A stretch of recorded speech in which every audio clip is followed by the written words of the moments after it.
And when I heard they lost the evidence, I knew my hope had died, and I would spend my life on the inside.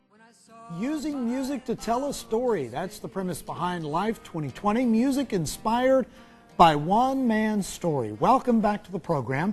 I'm joined by Melanie Hammett. Thank you so much. She is the executive director of the Life Sentence Project. Melanie, this is your CD right here, your album, correct? It is. It's the first one. There will be many, but this is the first one. Now tell me what inspired you to put this work together. Well, Adam, I started as a volunteer at Georgia Innocence Project, and after a little bit of time spent volunteering, I became aware of Clarence Harrison. Amy Maxwell, the executive director of Georgia Innocence Project, introduced us and said he had quite a story to tell. And I had an idea that maybe as a songwriter I could learn his story, create a song, and it could be utilized in some fundraising capacity. So I called a friend of mine who's a producer and a songwriter as well. So Ben Holst and Clarence Harrison and I sat down for a short conversation about material for one song. The conversation lasted almost 3 hours, and at the end we knew it wasn't just one song. So I think we are at 13 songs and counting. You had an entire album based on his story. Oh, yeah. Amazing. At least. Absolutely amazing. Now, I understand that his wife he met while he was in jail. This is Clarence that we're referring to. Not you. Yeah, right. Let's make sure that's clear. Yeah, exactly. So he met his wife while he was in jail. Can you tell me the story there? This is actually one of the songs on this EP that you're holding. He met Yvonne on the phone while he was in prison. Now, it was kind of an accidental meeting, and he certainly didn't call her, she didn't call him. It was another inmate that happened to know her and put her on the phone with him.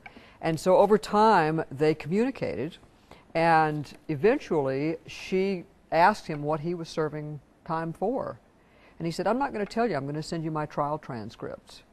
So she read the transcripts, and she called him and she said, "I still don't see what you're in prison for." And she said, "You need an attorney."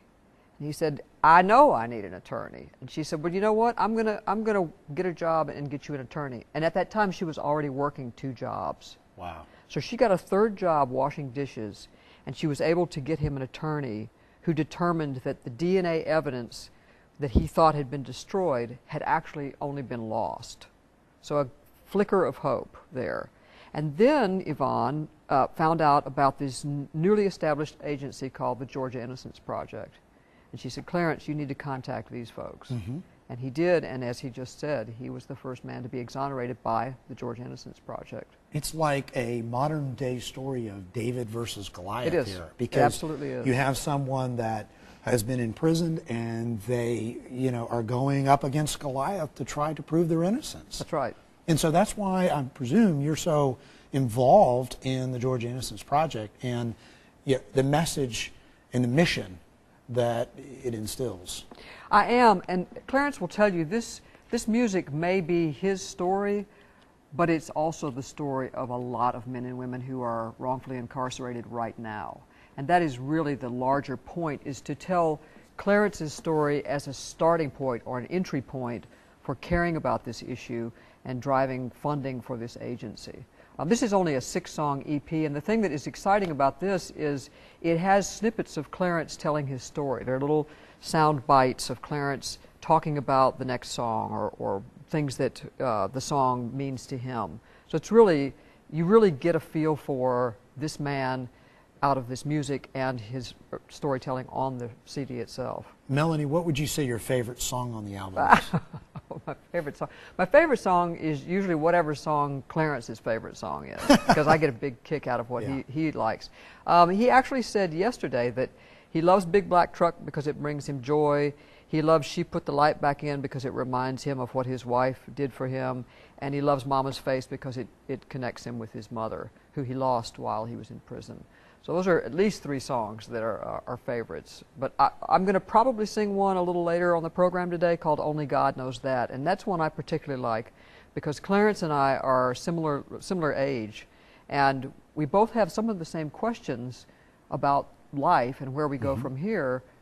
but obviously we come from very different places to get to those questions. And I think that's something that Clarence and I have talked about. This is what do our lives mean, and how do we create meaning from here? Right, because I firmly believe that everything happens for a reason. And so why did this happen? And what do you do moving forward? What's your mission? And maybe it is that he is, Clarence is out there, and you being a part of the organization as well at one point to spread the word, let people know, because there are some innocent people that are incarcerated need some assistance, clearly. Yeah. There's that, and then there's your justice system, my justice system that we operate under it has flaws.